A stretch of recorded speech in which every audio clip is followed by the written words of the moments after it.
Sweet ತಗೊಳ್ಳಿ. Thank you Shyama. Thank you Shyama.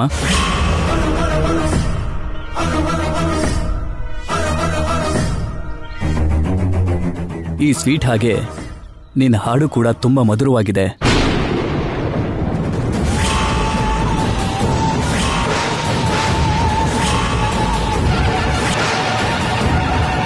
ತುಂಬಾ ಚೆನ್ನಾಗಿ ಹಾಡಿದ್ಯಮ್ಮ. ಸಂಗೀತ ಯಾರ ಹತ್ರ ಕಲಿತೆ?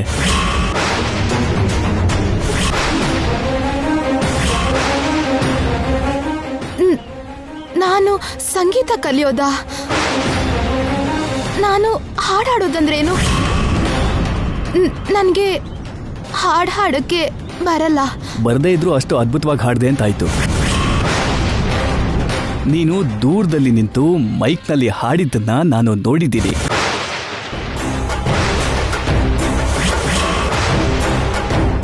ನಿನ್ನ ಹಾಡಿಗೆ ಸರಿಯಾಗಿ ರೂಪಾರಾಣಿ ತನ್ನ ತುಟಿ ಆಡಿಸಿದ್ದನ್ನ ನಾನು ನೋಡಿದೆ.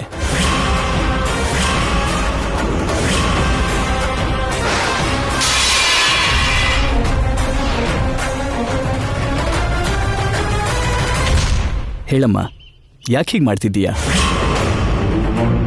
ನಿನ್ನ ಹಾಡಿಂದ ರೂಪಾರಾಣಿಗೆ ಯಾಕೆ ಹೆಸರು ತಂದು ಕೊಡ್ತಿದ್ದೀಯಾ? ಪ್ರತಿಯೊಬ್ಬರು ಹೆಸರು ಪ್ರಖ್ಯಾತಿಗೋಸ್ಕರ ಒದ್ದಾಡೋ ಈ ಪ್ರಪಂಚದಲ್ಲಿ ನೀನ್ಯಾಕೆ ಹೀಗೆ ನಿನ್ನ ಹೆಸರನ್ನ ಬೇರೆಯವ್ರ ಪಾಲ್ ಮಾಡ್ತಿದ್ದೀಯಾ? ಹೇಳಮ್ಮ, ಹೇಳು, ಯಾಕೆ ಹೀಗೆ ಮಾಡ್ತಿದ್ದೀಯಾ?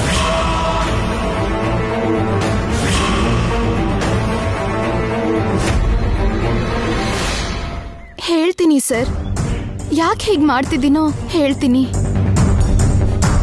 ಆದ್ರೆ ಈ ವಿಷಯನ ದಯವಿಟ್ಟು ಯಾರಿಗೂ ಹೇಳಬೇಡಿ.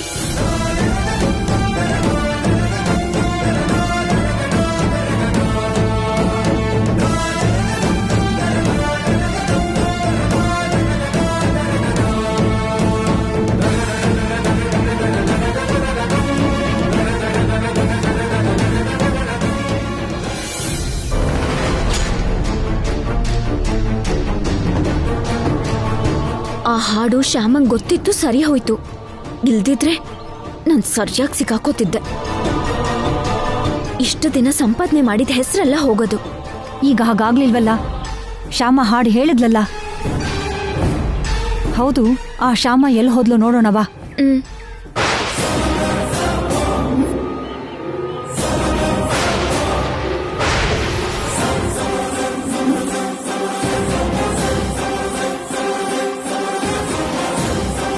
ಇಷ್ಟೇ ನಡೆದಿರೋದು.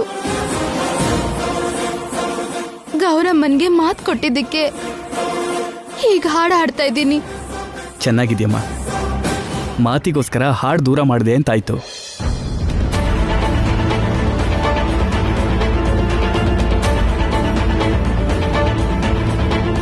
ನೋಡ್ ಶ್ಯಾಮ, ಎಷ್ಟೋ ಜನ್ಮದ ಪುಣ್ಯ ಇಲ್ಲದೆ ಇದ್ರೆ ಯಾರಿಗೂ ಸಂಗೀತ ಒಲಿಯಲ್ಲ. ಒಳ್ಳೆ ಸ್ವರನ ದೇವರು ನಮಗೆ ವರವಾಗಿ ಕೊಟ್ಟಿದ್ದಾನೆ ಅಂದ್ರೆ ಅದು ನಮ್ಮ ಅದೃಷ್ಟ ಅನ್ಕೋಬೇಕೆ ಹೊರತು ಅದನ್ನ ಬೇರೆಯವ್ರ ಅದೃಷ್ಟ ಆಗಿ ಬದಲಾಯಿಸಬಾರ್ದು. ರೂಪಾರಾಣಿ ಅಷ್ಟು ಅದೃಷ್ಟ ಮಾಡಿದ್ರೆ ಆ ಭಗವಂತನೇ ಅವಳಿಗೆ ಒಳ್ಳೆ ಸ್ವರ ಕೊಡ್ತಿದ್ದ. ಕೊಟ್ಟಿಲ್ಲ ಅಂದ್ರೆ ರೂಪಾರಾಣಿಗೆ ಅಂತ ಅರ್ಹತೆ ಇಲ್ಲ ಅಂತ ಅರ್ಥ. ಅಷ್ಟು ಅರ್ಹತೆ ಇಲ್ಲದೆ ಇರೋ ರೂಪಾರಾಣಿಗೆ ನೀನು ಸ್ವರದಾನ ಮಾಡಿದ್ರೆ ಅದು ಅಪಾತ್ರದಾನ ಆಗತ್ತಮ್ಮ. ದಾನ ಮಾಡಬಹುದು, ಆದರೆ ಹೀಗೆ ಅಪಾತ್ರದಾನ ಮಾಡಬಾರ್ದು.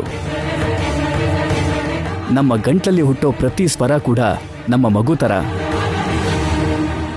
ಆ ಮಗು ಹುಟ್ಟಿ ದೊಡ್ಡದಾಗಿ ಎಲ್ರೂ ಮುಂದೆ ಹೆಸರು ಮಾಡಿದ್ರೆ ಎಷ್ಟು ಸಂತೋಷ ಪಡ್ತೀವೋ, ನಮ್ಮ ಹಾಡನ್ನು ಕೂಡ ಎಲ್ಲರೂ ಮೆಚ್ಕೊಂಡಾಗ ಅದಕ್ಕಿಂತ ಹೆಚ್ಚು ಸಂತೋಷ ಪಡ್ತೀವಿ. ಅಂತ ಸಂತೋಷನ ನಿನಗಿಲ್ದಿರೋ ಹಾಗೆ ಮಾಡ್ಕೊಂಡೆ. ಭಗವಂತ ನಿನಗೆ ಕೊಟ್ಟಿರೋ ಅದೃಷ್ಟನ, ಅವಕಾಶನ ನಿನ್ ಕೈಯಾರೆ ನೀನೇ ದೂರ ಮಾಡ್ಕೊಂಡಿದ್ದೀಯ.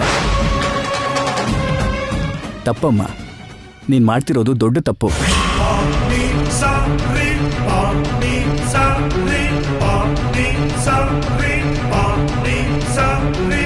ಸಪ್ತ ಸ್ವರದ ಸಾಕ್ಷಿಯಾಗಿ ನೀನ್ ಮಾಡ್ತಿರೋದು ತಪ್ಪು.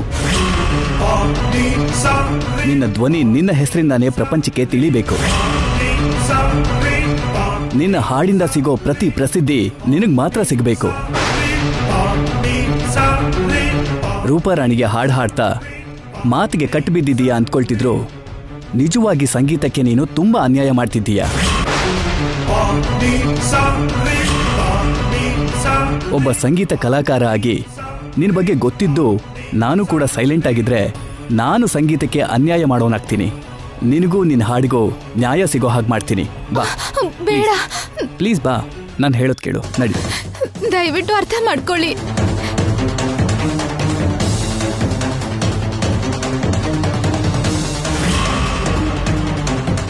ಬಾ.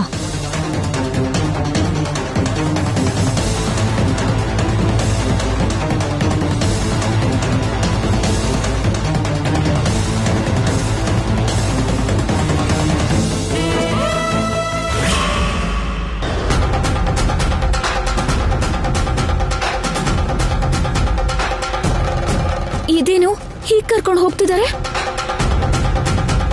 ಏನೋ ತಪ್ಪು ಮಾಡಿದ್ದಾಳೆ ಅನ್ಸತ್ತೆ, ಅದಕ್ಕೆ ಹಾಗೆ ಕರ್ಕೊಂಡು ಹೋಗ್ತಾ ಇದ್ದಾರೆ. ಬಾ ನೋಡೋಣ.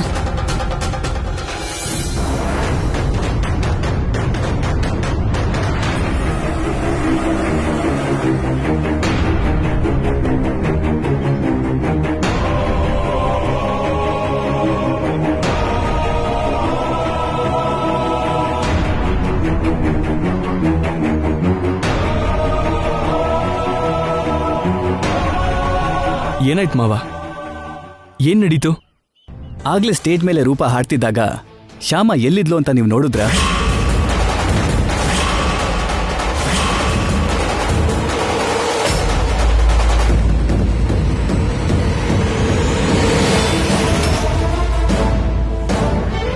ಆ ಟೈಮಲ್ಲಿ ಶ್ಯಾಮ ಏನ್ ಮಾಡ್ತಿದ್ಲು ಅಂತ ನೀವು ನೋಡಿದ್ರ?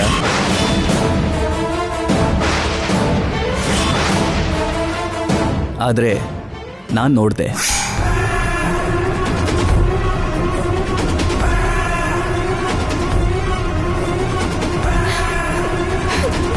ಕೃಷ್ಣ, ನನ್ನ ಕಾಪಾಡು.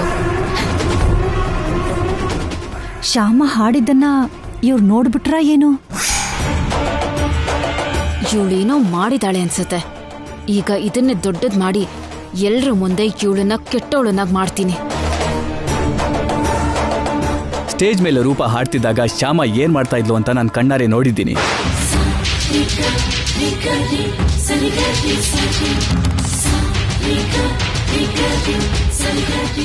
ನಾನ್ ಹಾಡ್ ಹಾಡಿಲ್ಲ ಅಂತ ಇವ್ರಿಗೆ ಗೊತ್ತಾಗೋಯ್ತಾ? ಶ್ಯಾಮನೆ ಹಾಡ್ ಹಾಡಿರೋದು ಅಂತ ಇವ್ರಿಗೆ ಗೊತ್ತಾಗೋಗಿದೆ. ಇವತ್ಗೆ ನನ್ನ ಕೆರಿಯರ್ ಅಷ್ಟೇನೆ.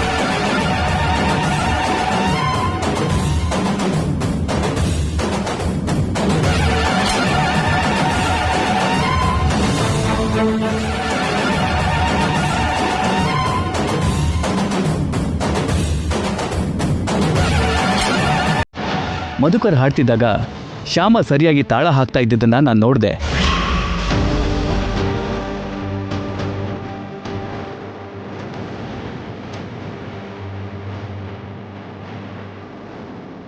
ಅಷ್ಟು ಶ್ರದ್ಧೆಯಿಂದ ತಾಳ ಹಾಕ್ತಿದ್ದಾಳೆ ಅಂತಂದ್ರೆ ಶ್ಯಾಮನ್ಗೆ ಸಂಗೀತ ಅಂದ್ರೆ ತುಂಬಾ ಇಷ್ಟ ಅಂತ ಅರ್ಥ ಅಲ್ವಾ?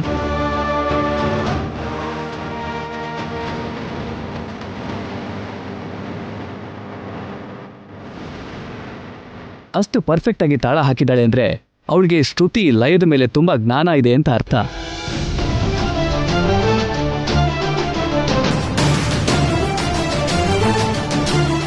ಅಬ್ಬಾ, ಶ್ಯಾಮ ತಾಳ ಹಾಕೋದನ್ನ ನೋಡಿದ್ರ? ಅಷ್ಟೇನಾ? ಹಾಡ್ ಹಾಡೋದನ್ನೇ ನೋಡ್ಬಿಟ್ರೇನೋ ಅಂತ ನಾನು ಗಾಬರಿ ಆಗ್ಬಿಟ್ಟೆ. ಅಪ್ಪ, ಛೇ, ಏನೋ ಒಂದಾಗತ್ತೆ ಅನ್ಕೊಂಡ್ರೆ ಏನೋ ಆಗ್ಲೇ ಇಲ್ವಲ್ಲ. ನನ್ನ ಕಷ್ಟನ ಅರ್ಥ ಮಾಡ್ಕೊಂಡಿದ್ದಕ್ಕೆ ನಿಮ್ಗೂ ಕೃಷ್ಣನ್ಗೂ ಕೈ ಮುಗಿಬೇಕು. ಅಷ್ಟು ಪರ್ಫೆಕ್ಟ್ ಆಗಿ ತಾಳ ಹಾಕಿದ್ದಾಳೆ ಅಂದ್ರೆ ಶ್ರುತಿ ಲಯದ ಜ್ಞಾನ ಅವಳಿಗಿದೆ ಅಂತಾನೆ ಅರ್ಥ. ಹಾಗಿರುವಾಗ ಶ್ಯಾಮಂಗೆ ಸಂಗೀತ ಕಲಿಸಿದ್ರೆ ಚೆನ್ನಾಗಿರುತ್ತಲ್ವಾ?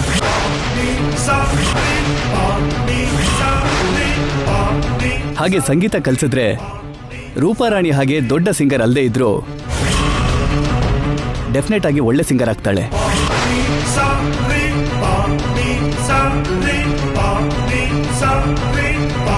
ನನ್ನ ಮಾತು ಕೇಳಿ ಆದಷ್ಟು ಬೇಗ ಶ್ಯಾಮನ್ಗೆ ಸಂಗೀತ ಕಲಿಸೋ ಏರ್ಪಾಡು ಮಾಡಿ.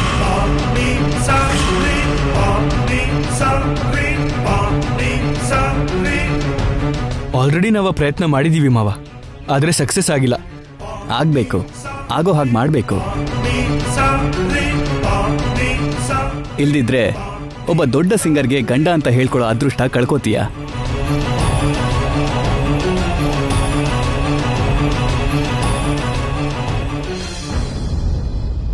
ಓಕೆ ಶ್ಯಾಮ, ಸ್ವಲ್ಪ ಕಷ್ಟ ಆದ್ರೂ ಸರಿ, ನೀನು ಸಂಗೀತ ಕಲಿ.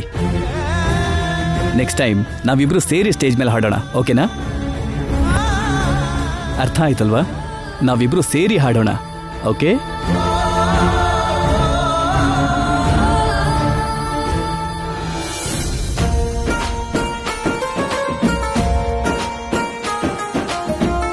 ಸರಿ, ನಾನಿನ್ನು ಹೊರಡ್ತೀನಿ. ತುಂಬಾ ಥ್ಯಾಂಕ್ಸ್ ಆರ್ ಪಿ ಅವರೇ. ತುಂಬಾ ಬ್ಯುಸಿ ಆಗಿದ್ರು ನಾವು ಕರೆದ ತಕ್ಷಣ ಬಂದಿದ್ದಕ್ಕೆ ತುಂಬಾ ತುಂಬಾ ಥ್ಯಾಂಕ್ಸ್ ಆರ್ ಪಿ ಅವರೇ. ನಮ್ಮಲ್ಲಿ ಥ್ಯಾಂಕ್ಸ್ ಯಾಕೆ? ಬರ್ತೀನಿ, ಹೋಗಿ ಬರ್ತೀನಿ. Madhukar, please come.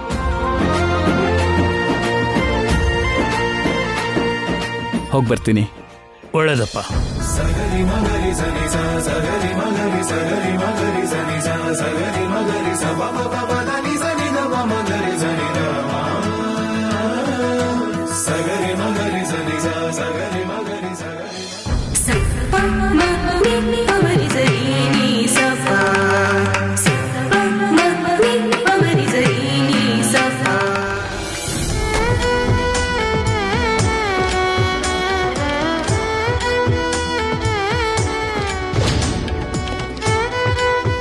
ಅಳಿ ಅಂದ್ರೆ ನಾನು ಇನ್ನು ಹೊರಡ್ತೀನಿ.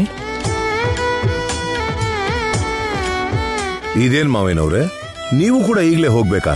ಹೊರಡಲೇಬೇಕಪ್ಪ, ಸ್ವಲ್ಪ ಅರ್ಜೆಂಟ್ ಕೆಲಸ ಇದೆ ನನಗೆ. ಕನಿಷ್ಠ ಈ ಸಲನಾದ್ರೂ 3-4 ದಿನ ಇರ್ತೀರಾ ಅನ್ಕೊಂಡೆ ಅಪ್ಪ. ಹೇಳಿದ್ನಲ್ಲಮ್ಮ, ಅರ್ಜೆಂಟ್ ಕೆಲಸ ಇದೆ. ಮುಂದಿನ ಸಲ ಬಂದಾಗ ಖಂಡಿತ ಇರ್ತೀನಿ, ಸರಿನಾ? ನಿಮ್ಮಿಷ್ಟ ಅಪ್ಪ. ಅಖಿಲ್, ಹೇಳಿ ತಾತ. ಆರ್ ಪಿ ಅವ್ರು ಹೇಳಿದ ಹಾಗೆ ನಿನ್ನ ಹೆಂಡತಿಗೆ ಸಂಗೀತನ ಕಲಿಸು. ಒಳ್ಳೆ ಸಿಂಗರ್ ಆಗ್ತಾಳೆ, ಸರಿನಾ?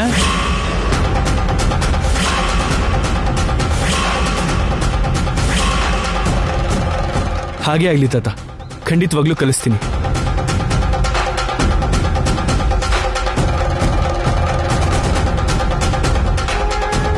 ಸರಿ, ಬರ್ತೀನಿ. ನಮಸ್ತೆ. ಸರಿ.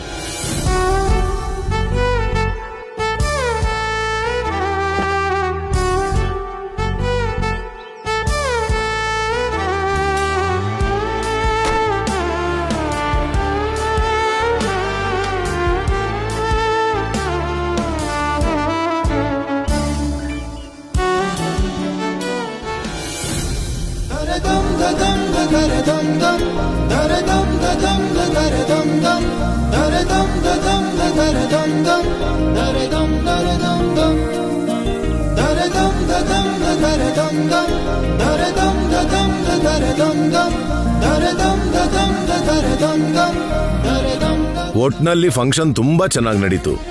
ಅಪ್ಪ ಮುಹೂರ್ತ ಇಟ್ಮೇಲೆ ಚೆನ್ನಾಗೇ ನಡೆಯುತ್ತೆ. ಹೌದು ಮಮ್ಮಿ, ಇಲ್ಲಿವರೆಗೂ ತಾತನೇ ಅಲ್ವಾ ಬಿಸ್ನೆಸ್ಗೆ ಸಂಬಂಧಪಟ್ಟಿರೋ ಪ್ರತಿಯೊಂದಕ್ಕೂ ಮುಹೂರ್ತ ಇಟ್ಟಿರೋದು. ಅವೆಲ್ಲ ಹೇಗೆ ಸಕ್ಸಸ್ ಆಯ್ತೋ ಇದು ಕೂಡ ಹಾಗೆ ಸಕ್ಸಸ್ ಆಗುತ್ತೆ. ಅದರಲ್ಲೂ ಇವತ್ತಿಗೆ ಶ್ಯಾಮನ್ ಜಾತಕ ನೋಡಿ ತುಂಬಾ ಚೆನ್ನಾಗಿದೆ ಅಂದ್ರಲ್ಲ ತಾತ. ಶ್ಯಾಮನ್ ಕೈಯಿಂದ ಓಪನಿಂಗ್ ಆಗಿರೋದ್ರಿಂದ ಅದ್ಭುತವಾಗಿ ನಡೆಯುತ್ತೆ.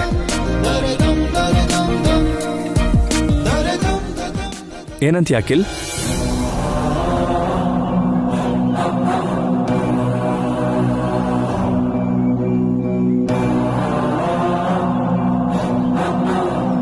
ಯಾಕೆ ಹಾಗಿದೆಯಾ? ಪ್ರೋಗ್ರಾಮ್ ಚೆನ್ನಾಗಿ ನಡೀತು ಅಂತ ನಾವೆಲ್ಲ ಇಷ್ಟು ಹ್ಯಾಪಿ ಆಗಿದ್ರೆ ನೀನು ನಿನ್ನ ಹೆಂಡತಿ ಮಾತ್ರ ಡಲ್ ಆಗಿದ್ದೀರಲ್ಲ. ಕಾರ್ಯಕ್ರಮ ಚೆನ್ನಾಗಿ ನಡೆದಿದ್ದು ನಿಜಾನೇ, ಆದರೂ ಆ ಕಾರ್ಯಕ್ರಮನ ಹಾಳು ಮಾಡೋದಕ್ಕೆ ದೊಡ್ಡ ಸಂಚೆ ನಡೆದಿತ್ತು.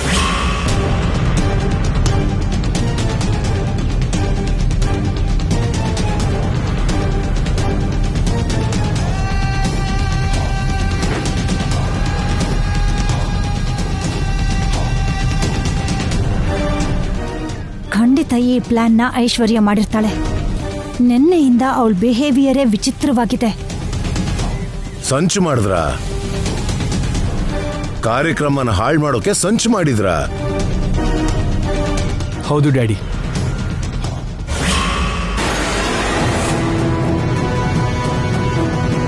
ರಾತ್ರಿ ಕೃಷ್ಣನ್ ವಿಗ್ರಹ ಫ್ಯಾಕ್ಟ್ರಿಲಿ ಇಟ್ಟು ಬರೋಣ ಅಂತ ಶ್ಯಾಮ ಕೇಳಿದ್ದಕ್ಕೆ ಶ್ಯಾಮನ್ನ ಕರ್ಕೊಂಡು ಫ್ಯಾಕ್ಟ್ರಿಗೆ ಹೋಗಿದ್ದೆ.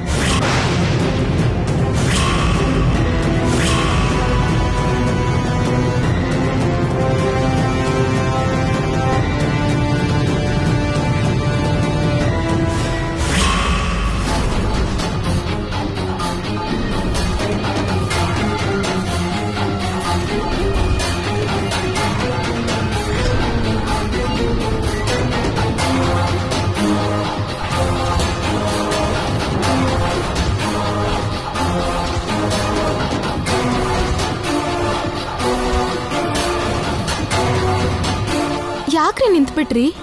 ಬನ್ನಿ, ನನ್ ಕೃಷ್ಣನ್ ಸರ ಸಿಕ್ತಲ್ಲ.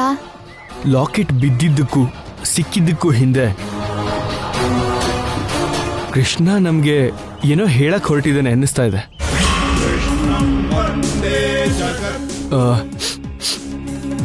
ಏನೋ ಪರ್ಫ್ಯೂಮ್ ವಾಸನೆ ಬರ್ತಾ ಇದೆ ಅಲ್ವಾ?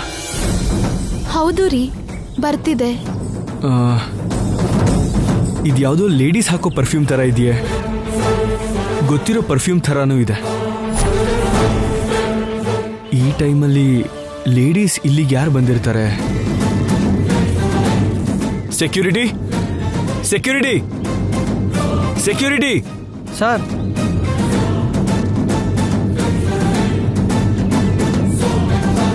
ಏನು ಹೇಳಿ ಸರ್? ಇದಕ್ಕೂ ಮುಂಚೆ ಇಲ್ಲಿಗೆ ಯಾರಾದರೂ ಬಂದಿದ್ರಾ? ಇಲ್ಲ ಸರ್, ಸಂಜೆಯಿಂದ ಯಾರೂ ಬಂದಿಲ್ಲ ಸರ್. ಬಂದಿದ್ರು, ಯಾರೋ ಬಂದಿದ್ರು. ಆದ್ರೆ ಯಾಕೆ ಬಂದಿದ್ರು? ಏನೋ ಮಾಡಬಾರ್ದು ಕೆಲಸ ಮಾಡೋದಕ್ಕೆ ಬಂದಿದ್ರು. Something is wrong.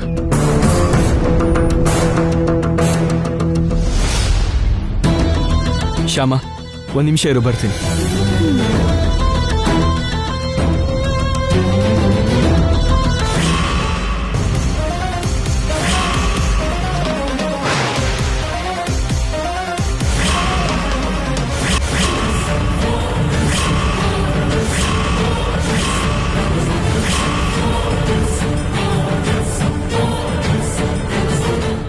ಇದೇನು ಈ ಲಾಕ್ ಓಪನ್ ಆಗಿದೆಯಲ್ಲ?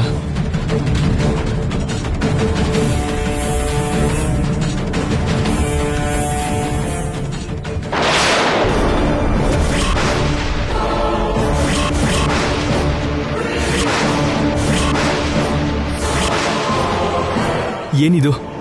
ವೈರ್ಸ್ ಎಲ್ಲ ಹೀಗೆ ರಾಂಗ್ ಕನೆಕ್ಷನ್ ಆಗಿದೆ. ಅಂದ್ರೆ ನಾಳೆ ಓಪನಿಂಗ್ ಅಲ್ಲಿ ಶ್ಯಾಮ ಸ್ವಿಚ್ ಆನ್ ಮಾಡ್ತಿದ್ದ ಹಾಗೆ ಬ್ಲಾಸ್ಟ್ ಆಗೋ ಹಾಗೆ ಯಾರೋ ಪ್ಲಾನ್ ಮಾಡಿದ್ದಾರೆ ಅಂತ ಆಯ್ತು.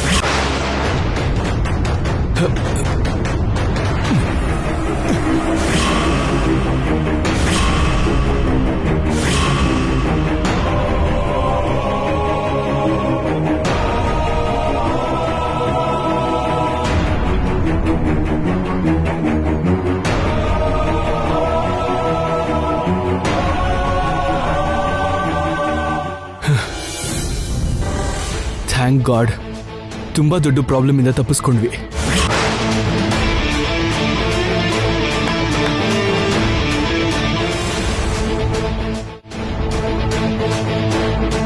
ಶ್ಯಾಮ, ಇನ್ನು ನೋ ಪ್ರಾಬ್ಲಮ್.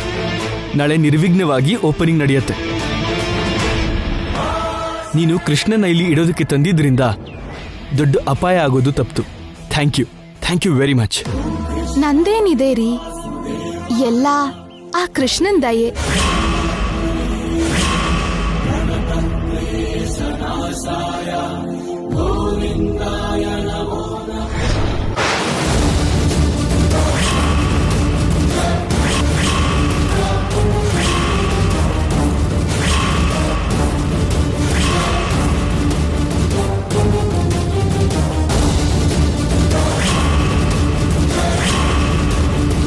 ನನ್ ಮೇಲೆ ಏನಾದ್ರೂ ಡೌಟ್ ಬಂದಿರ್ಬೋದಾ? ಅಲ್ಲಿ ಲೇಡೀಸ್ ಪರ್ಫ್ಯೂಮ್ ಸ್ಮೆಲ್ ಬಂದಾಗ ಖಂಡಿತವಾಗ್ಲೂ ಅಲ್ಲಿ ಬಂದಿದ್ದು ಯಾರೋ ಲೇಡೀಸ್ ಅಂತ ನನಗೆ ಅರ್ಥ ಆಯ್ತು. ಅದು ಕೂಡ ತುಂಬಾ ಗೊತ್ತಿರೋ ಪರ್ಫ್ಯೂಮ್ ತರ ಅನ್ನಿಸ್ತು.